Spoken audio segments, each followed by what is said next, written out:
Hello, everybody, and welcome to the second episode of the PHLY Draft Show with Fran Duffy, Bo Wolf here, Fran Duffy there, and there is in Mobile, Alabama for the Senior Bowl, just off the heels of the Shrine Game. Fran, how you doing? Bo, I'm doing great. It's been a great few days so far. Obviously, a great experience out in Dallas for the Shrine Bowl. Eric Galco, his staff did a great job putting on that event, which is still going on as we record this. But made my way down here to Mobile, Alabama today. I'm excited to talk through some of my takeaways from Dallas and get into what I expect to see on the field here at South Alabama. All right, we are going to do that and get into that, but we do have to start, Fran, because today was the day that you unveiled to the world your draft database. And if you want to get all of that, not just a piece, you can become a diehard. Now is a great time to do it on allphly.com. But Fran, having known you as long as I have, I feel like I have been part of the privileged few who have been able to see the depth of this sickness and just how well and how much you study all of the prospects. And if you become a diehard now, you get to see like 165 scouting reports and like the continuation of the scouting process as you go through the draft process, Fran. Yeah, it was always for years. It was always like a special invite that I would send out. There was only a handful of people that had I don't access feel to so my special document. anymore. Well, now it's everybody that becomes a diehard. Yeah, I can get the look inside my mind at all of these prospects. My unedited notes on. I think it's at 167 so far. And the way I approach it is that I won't do a full write up on a player until I've done at least 2 to 3 games. And so one day, if I haven't done 2 to 3 games on a player from the last year or so, then I'm not going to do a write up until that happens. And so it is going to be a living and breathing document. I'm going to be updating it as I finish up my notes from the Shrine, as I finish up my notes from here in Mobile, going out to the Combine. Obviously, we're adding more players as we go, so it's going to be a lot of fun over the next few months. All right, let's get into your takeaways from the Shrine Game. 5 big takeaways that you had, and let's start at the top because there was some star power there. I think notably Colorado quarterback Shedeur Sanders, but he and some of the other guys didn't necessarily practice. Is that what happened? Yeah, so you had Shedeur Sanders, who went third overall in my mock draft from a couple weeks ago. You had Siobhan Revel, a corner from ECU, very talented player, another first round quality talent, and then Kenneth Grant, the defensive tackle from the University of Michigan, another very talented player. All three were in attendance. But all three basically just took interviews with teams. They did not go through drills. They didn't weigh in. They didn't do any of that. And so I think, actually, no, Revel did weigh in. He did go through his measurements. Now, Revel's the one that's coming off an injury. Shedeur Sanders and Kenneth Grant made the decision not to practice. So Revel, he had a season-ending injury back in September, so that makes sense. I should note that the NFL basically let All-Star games know that they didn't really want this to become a normal thing for players to go to All-Star games and basically not go through, not do anything on field and just do the interviews. They didn't want to kind of set that standard, but obviously all three of these players went ahead and did that anyway. And the Shrine Bowl gave them that leeway to be able to do it. The big thing was being able to do those interviews with teams. Tennessee Titans, they had their full staff there. I mean, I saw GM, head coach, assistant GM, offensive coordinator, defensive coordinator, quarterbacks coach. They're all there. New York Giants, head coach, GM, offensive coordinator, assistant GM, they're all there. So being able to meet with Shedeur Sanders, obviously a high priority for those two franchises. So, Fran, I think for a long time it was like the Shrine Game was sort of the little brother to the Senior Bowl. To get this like first round caliber talent is interesting. What is up with the arms race there, and why would a prospect, if they're not going to practice, go to the Shrine Game instead of the Senior Bowl? Reason to go is that the Senior Bowl has done a good job of basically saying, hey, you know what? Like, if you're going to come down here, you're going to play, you're going to compete, you're going to go through you're going to go through the paces of practice, and that's going to be the normal. And the Shrine Bowl and some other All-Star games have said, you know what? If you want to come down and just interview, then you have the ability to do that as well. And so I think that that's one of the reasons, and that's really the big thing. If you're Shedeur Sanders, like, why come down here? Well, you don't have to take part in drills. You get to still do the meetings. And also, it helped that the Shrine Bowl was like, oh, like Shedeur Sanders, you want to come over? We're going to bring 3 of your receivers, three of your defensive backs. Your brother's going to be down here. So it was like 7 or 8 Colorado Buffaloes there in attendance down in Dallas as well. All right, takeaway number 2 is kind of the flip side to that. Something about the kind of players who go to the Shrine Game. Yeah, and I think that, look, Eric Galco's now has been in charge of the Shrine Bowl over the last few years, and they've done a really good job of increasing the number of players drafted from that event over that time, over that span. And you're seeing like every year, it's like up a new record, a new record, a new record in terms of players invited to the combine, a new record in terms of who's drafted, who's making rosters. And so there are specific profiles I feel like they target, and you could see that in this roster. There are going to be highly athletic players, guys that have unique traits, guys that were on Bruce Feldman's freak list back in the summer, right? So you're going to have those guys that are likely to test well and that teams are going to take stabs on in the draft, right? So you've got those players. But then you also have, players that had extensive special teams histories. Ricky White comes to mind, the wide receiver from UNLV, where played a boatload of special teams. That's going to get you drafted if as long as you hit benchmarks in certain traits and you can still do enough on offense and defense, which Ricky White offers. I think if you're going to say like, is Ricky White going to get drafted?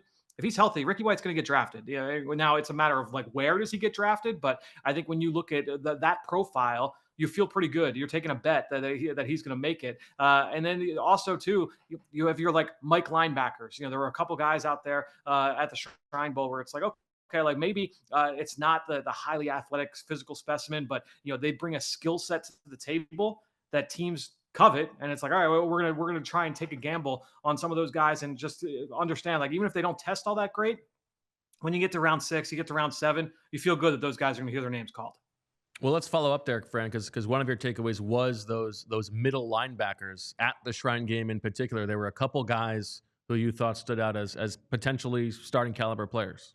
Yeah, the two that really stood out to me from this standpoint, one was on the field and one was not because he was still coming back off an injury. Jamon Dumas-Johnson from Kentucky. He's a transfer from Georgia. Actually, ironically enough, the person who first brought him up to me was current Eagles pass rush Nolan Smith.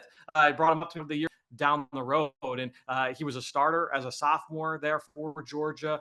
Ended up transferring for his senior and was with Kentucky. And this guy is a pure middle linebacker. He does a great job playing in the box. You see the instincts, the play recognition skills against the run and the pass. I think he really showed up in a nice way during the week of practice. And then Jay Higgins, the linebacker from Iowa, another former teammate of an Eagle here in Cooper DeJean. He and I had a nice conversation about Cooper DeJean, actually, Jay Higgins. But when you look at Jay Higgins and what he brings to the table, not only from a physical side, I mean, this is a guy that can come downhill and play in traffic, but you just, even after like talking to him for a little bit, you feel like, yeah, this is a guy that's going to be a green dot player in the NFL. He's going to be the guy that sets the defense, that makes all that does all the defensive signal calling, gets everybody lined up.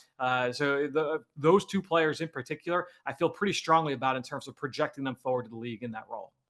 All right, 2 more takeaways. Let's talk about 2 position groups that to you were able to sort of feel the depth of this draft class by the guys who were at the Shrine game. And let's start at tight end. I was seeing this come across my feed. Oh, guess what? Another Iowa tight end is entering the draft and could be pretty good.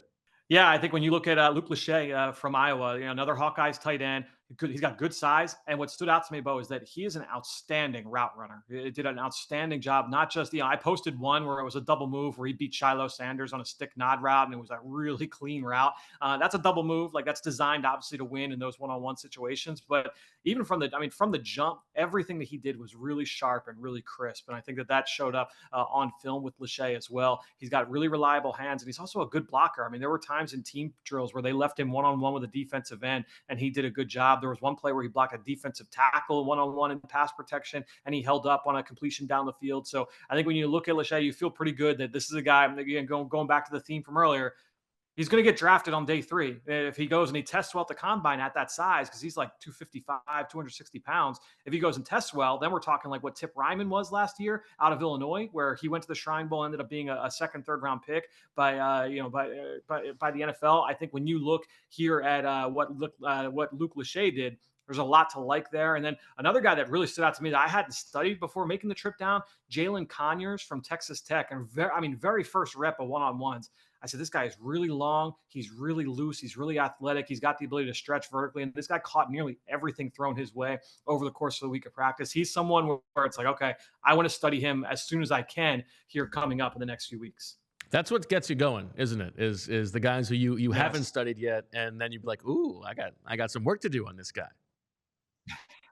And that's like, there were a bunch of guys that I just couldn't get to before that trip. And even a few down here in Mobile that I didn't get to, obviously more so last week. But, it is fun going in and saying like, all right, like I'm just going to let it wash over me and see who stands out. And there were more than a few of those from the Shrine Bowl for sure.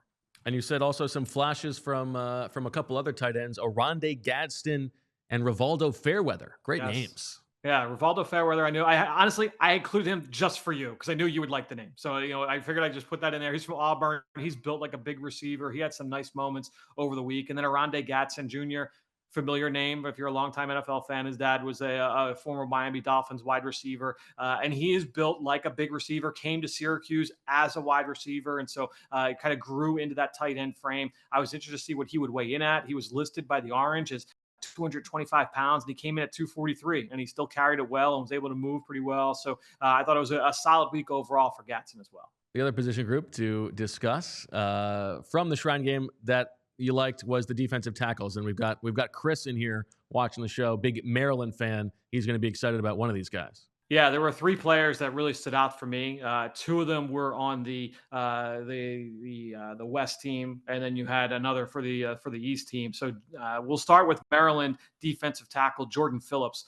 This is a guy that stood out one-on-one drills, especially in the run one-on-ones. I thought he did a really good job at the point of attack. He did a nice job lineman. He's really violent. He's really stout. He does a really good job holding the point of attack in team drills, 9-on-7. And in those team run periods, I thought he did a really good job over the course of the week of practice. I'm excited to go through today's film as well and see what he put on tape from Monday. But another guy that would honestly fill the same mold is CJ West from Indiana. Indiana, one of the best stories in college football this year. What they did, making it to the college football playoff out of nowhere. And CJ West, he was one of their spark plugs. When you look at him inside, he's built thick from top to bottom, does a better job again in the run game. But he gives you a little bit of pass rush juice too. He had some really nice rush reps over the course of the week, not just in one-on-one drills, but in team periods as well. He had a sack in the latter stages of the Sunday session that really stood out to me. So I think we look at Jordan Phillips and CJ West, they stand out from that standpoint. Another guy on the other side, J.J. Pegues from Ole Miss, who this is a guy that's been built more in like the Milton Williams, more a Jamaree role, where it's he's got like that slashing skill set where he can get into the backfield, make plays behind the line of scrimmage. I had a really good conversation with him because that Ole Miss front was really, really good this year, and him just talking about his offensive background. They did a lot of creative things with him on both sides of the ball this year, where they lined him up as a fullback in the backfield and did some things with him. So J.J. Pegues, another guy that I thought had some really good flash moments this past week at the Shrine. All right, let's put the Shrine game to bed for now. Obviously, we're going to hear more about some of the players who were there throughout this draft process, Fran. But let's spin things forward to the Senior Bowl the week ahead. And what you have done, because you are just that good, is giving us one player to watch for each position group for each roster this week. So let's start at quarterback. Give us your national and American quarterbacks, including one guy who you talked about last week as maybe some like first-round helium. Yeah, we'll start at, like you said, a quarterback. I'll go to the national team first. I'll start all these conversations with the national and then move to the American. And I think when you look at the national side, Tyler Shough from Louisville is a player that, to me, like, I like his film a lot, Bo. Like, to me, like, he transitions very well as like a high-end backup and potentially a starter. He reminds me, if you told me, 4 years from now that he was like Kirk Cousins, where he went like on the third day of the draft and developed into a starter. I thought there was some like Davis Mills there. Davis Mills had a nice stint as a starter and now is one of the better backups in football as well. He's got that like pocket passer skill set. He does a really good job of, playing through progressions and being able to get the ball where he needs to go. He's got arm talent. Now, he's an old, as you would say. He's going to be an older rookie. Times are changing on this front. We have to adjust ourselves a little bit. At least at this position, right? But look, he came in. He was Justin Herbert's backup at Oregon, all right? So we're talking about a guy that, he's been around the block a few times. He's been at 3 different schools, but I was really impressed with Tyler Shough's film when I went back and watched it this year. And then Jalen Milroe is the player that you were alluding to as a guy that certainly could be in the first round discussion because of the traits. 2-year starter at Alabama and 2 different systems. We could say like maybe he should have gone back, but I think at the end of the day, with his traits, he certainly can play his way into that round 1 discussion. Now, I think the big thing is, is he how good of a passer is he going to be here early on in the NFL? We know that he can be an extremely dynamic runner, but I think when you look at Milroe, the roller coaster of this past season is one thing that you're going to worry about moving forward into the NFL. So I was really high on some of the things that I saw from him this year. So I think that's why coming in, I'm excited to see. Everyone's waiting to see who QB3 is in this draft, though, man. Like Jaxson Dart's another quarterback that's down here, but I think when you look at Jaxson Dart, Jalen Milroe, Tyler Shough, those three are going to be all vying for that spot behind Cam Ward and behind Shedeur Sanders. All right, how about a running back? And are we talking pounders or guys with some real juice? I would say both of these guys are juice guys. We'll start on the national side with Ollie Gordon, a junior from Oklahoma State, who in the 2023 season won the Doak Walker Award as the top running back in college football. He had an extremely productive year out there for Mike Gundy. This past year, the numbers weren't there. If memory serves, he failed to crack 1,000 yards. The touchdowns got like cut in half. The production just did not show up here for Gordon. He had an off-field incident just before the season started as well, and so there's a. It was just a messy, last we'll say 6 or 7 months for Ollie Gordon. That said, he gets the Senior Bowl invite. He's a true junior. They changed that rule last year, so he's an underclassman coming down here to Mobile. Very easily could come in and just say, hey, you know what? Like, remember me, guys? Like, I was the guy that everybody thought was one of the top running backs in the country coming into the season. I think there's some shades of like a David Johnson type of player, Bo. When he was coming out of Northern Iowa, he goes to the Arizona Cardinals in the 4th round. He was like a big-bodied glider. You want to get him the ball in space and let him make plays. Both as a runner and as a receiver. I think Gordon has that same skill set. I don't love him in traffic, but when you get him in space, I think there's a lot to like there with Ollie Gordon. So he would be one player to keep an eye on, and then the other side would be Brashard Smith, a player that I've talked about a little bit so far this draft season. Dynamic athlete. He's got a lot of juice, played receiver at the University of Miami for 4 years or three or 4 years, and then transferred this year to SMU, and SMU promptly moved him to running back. And then he took off, and he was one of the best running backs in the ACC this year. Did an outstanding job as a dual threat for the Mustangs, leading them to the college football playoff. So those would be two players certainly to keep an eye on here this week in Mobile. I feel like Tyrone Tracy doing a lot of work for like prospective draft prospects. He worked. Let's see what these other guys can do. How about a wide receiver? You are right. You're just rolling. It's we don't. There's nothing. I don't need to be here. You just lobbing it up to you. But you are fantastic. Well, Let's talk wide receiver. Just tee it up. We'll tee it up, and we'll just see if we can keep knocking them down. Jalen Noel from Virginia Tech is a player that I really liked when I watched him on film, and to me, I think when you look at him, he has got that. He was used at Virginia Tech as that pure slot guy. Gadgets, shallow crosses, screen game, getting the ball fast, and let him work with the ball in his hands. But then you look at when he was at Middle Tennessee before that, and he was an outside the numbers vertical threat. And so this is a guy that can do a lot of different things for you in your offense. I love the yards after catch ability. If he can come down here and have a good week of practice, it wouldn't shock me if we start getting the round 2 buzz. I think he's got that potential to be that high of a draft pick. We've seen that in recent years here at that position. And I think when you look at Jalen Noel, he's got that kind of skill set. And then over on the American side, one of the more intriguing receivers in this class is Elic Ayomanor from Stanford, red shirt sophomore.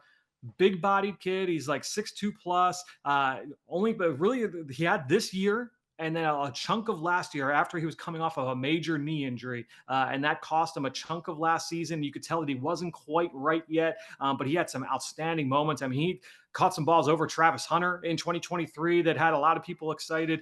This is a guy that's a really good route runner. He's a really good blocker. I mentioned the size. He's got some vertical ability. So he's got like that traditional X-receiver skill set. Reminds me a little bit of a Rashad Bateman, who ended up going in the first round. Ayomanor, his background, it might scare teams off from taking him that high, but I think he's got that type of skill set to be that kind of complementary piece for an NFL offense. All right, you already told us about the depth of this tight end draft class. We talked about some of the guys at the very top on last week's episode with the first round caliber guys, but how about the two guys to watch at the Senior Bowl for you?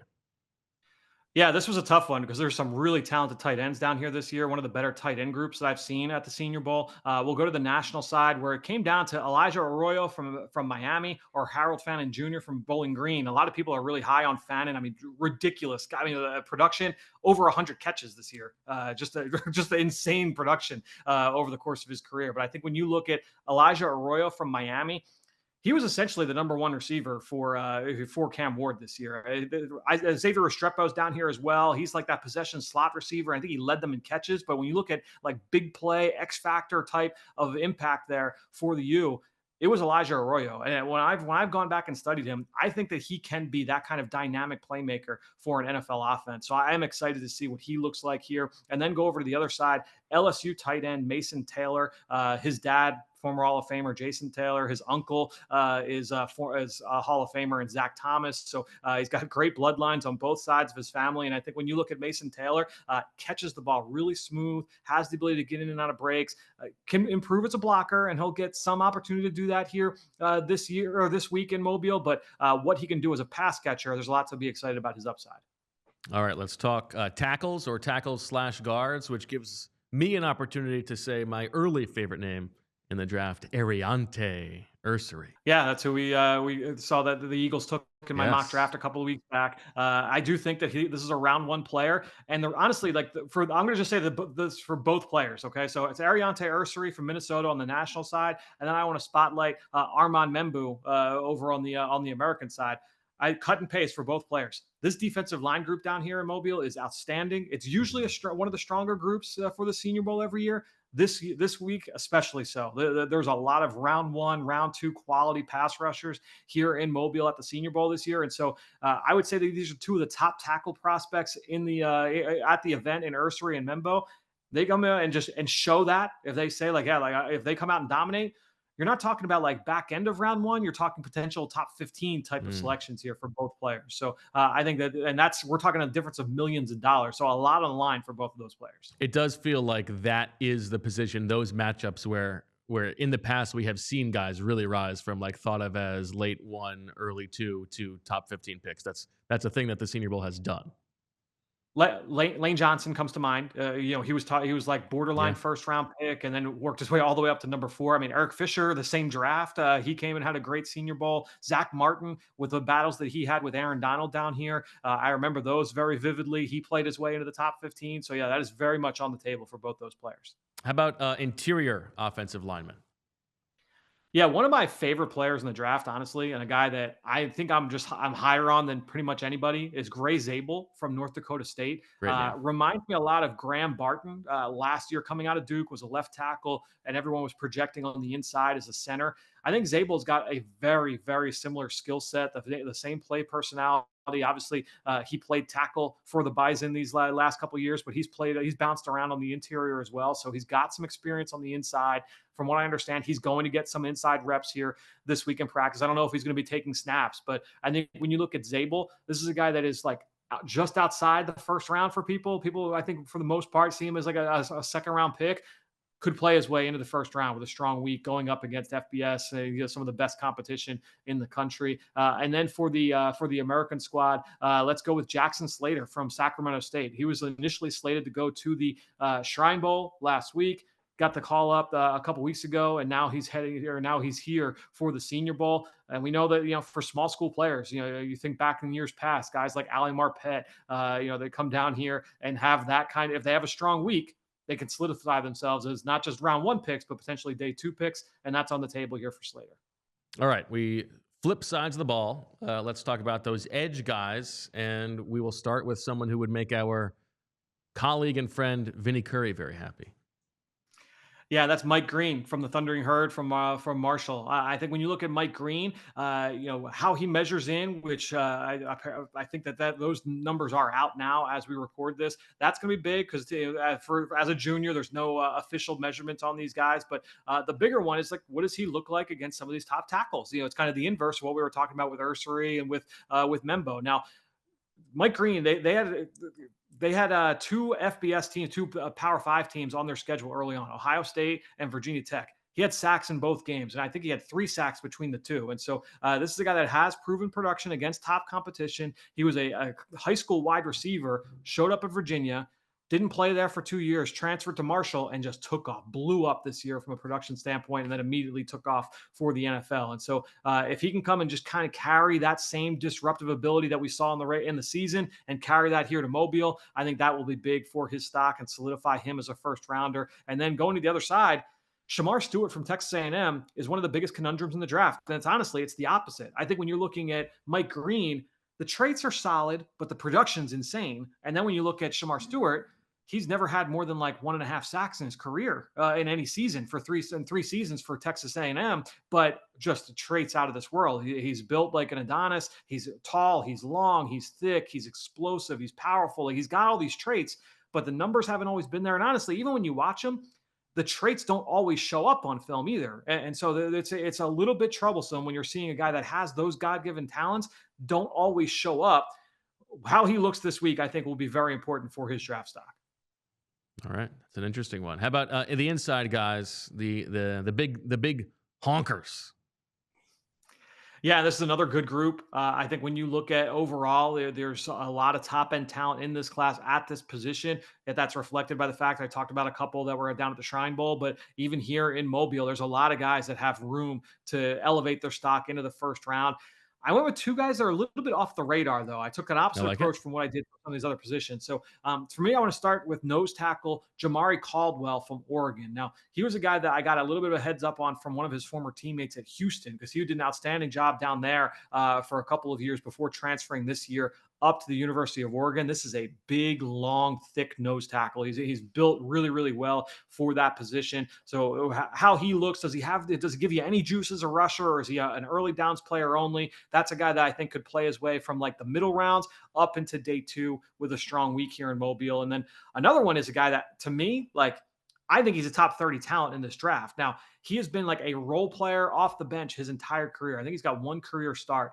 Omar Norman-Lott from Tennessee, one of the best defensive lines in football this past year for the Volunteers. He came off the bench for all but one game this past season, but this was a team that was challenging. That went to the playoff. They lost to Ohio State in the first round. And Norman-Lott, he is shot out of a cannon. He's so disruptive. He's so explosive early in the down. He's violent against the run. All the metrics, the pass rush win rate, all the pressure numbers are all very impressive, and that carries over to the film. This is a guy that has that disruptive ability inside that gets you drafted early. To me, I watch him and I say, like, this is a guy that's going to tear apart these one-on-one drills, and I would expect that he's going to be one of the guys that shine brightest in practice this week. And sounds like a guy who then will have to answer the questions throughout the interviews with teams about why is it that he was not a bigger player or more than just a role player during his time at Tennessee. Yeah, and so the big thing will be, all right, well, there was a really talented line, maybe he didn't always get those opportunities. And so, yeah, that is going to be a big topic of conversation with teams certainly this week. All right, let's talk linebacker, which is tough because I think you could say arguably like maybe the most difficult position to evaluate in a practice setting like this when they are not live. But what do you look for in linebackers in these settings, and who are the guys that you're most excited to watch? Yeah, you want to see like how they move in space. What are they? Because honestly, they're not tackling to the ground, so you're not going to get a good sense there. Obviously, since it's not live, like what they're doing in the box isn't always going to carry over, right? They're going to have some 9-on-7 periods, but it's more about what they do in space. And honestly, this one is kind of a slam dunk for me. That we're looking at the national team. Collin Oliver is listed by an edge by some people. I probably still think of him as an edge, but some people are, just because of his size, are going to list him as an off-ball backer. Our Eagles fans that are watching will, you think back to like Kyron Johnson coming out of Kansas. You think back to like Patrick Johnson coming out of Tulane, like that kind of skill set and body type where it's, he might be a little bit of a tweener. Is he this or is he that? I will say, like, when he showed up to Oklahoma State, he was a freshman All-American, all Big 12. Had double-digit sacks. Was extremely productive getting after the quarterback. And while he never quite hit the same benchmark, I studied him from last year and then the 2 games he played this year before he got hurt, and I was pretty impressed. So I think when you look at him, he's a certain kind of rusher. You're probably not talking about a pure 3-down player as an edge rusher, but if he can make the transition to an off-ball player, I think he could be very intriguing. And what does he look like coming off the injury? As I mentioned, it wasn't like a serious injury that's going to cost him like months of rehab, but it was enough to keep him out for the majority of the regular season. Obviously, he's good to be down here.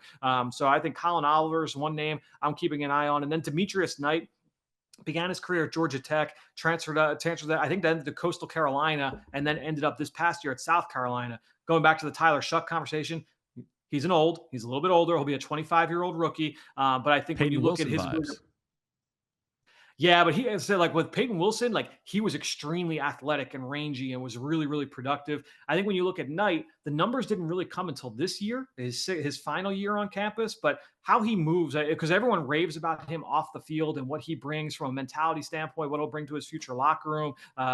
He's that adult in the room.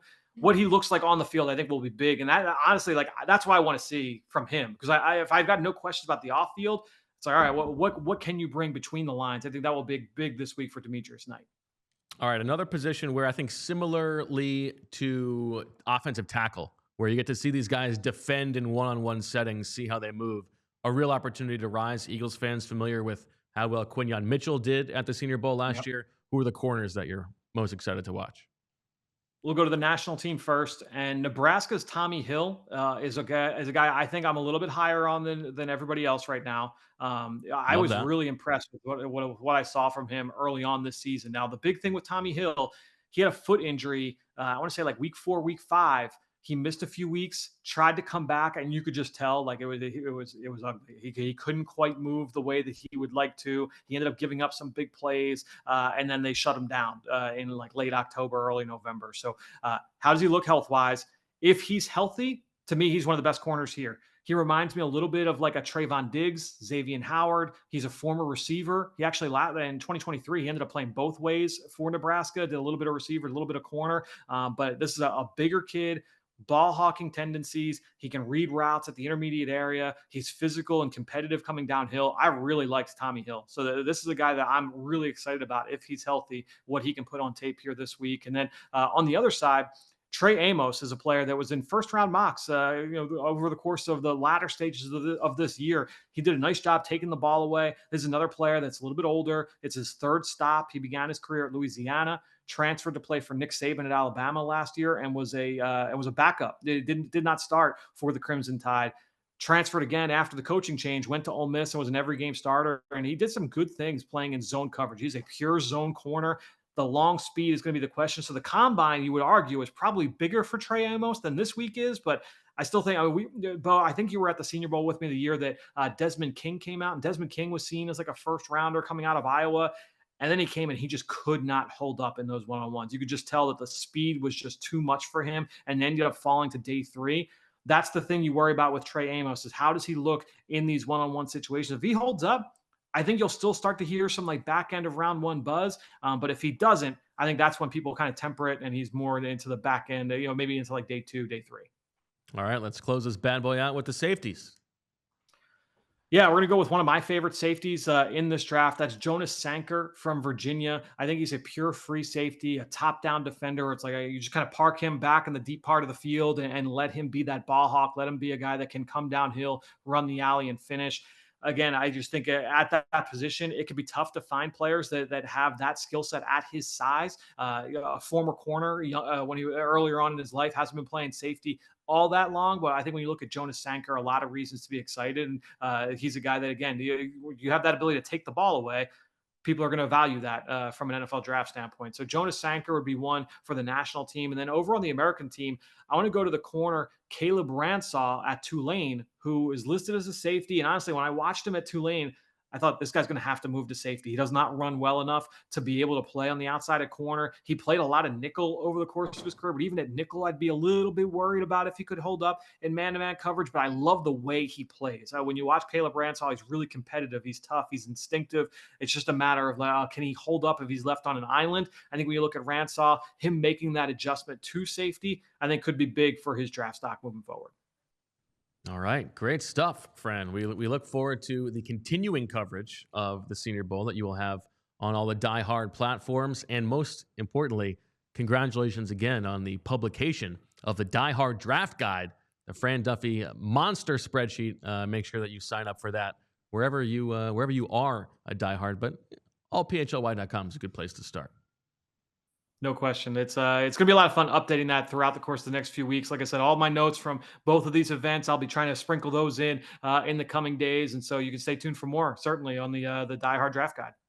And just from me to you, I will miss having some time with you in Mobile. Live it up for me. And we'll talk to you later this week, I think.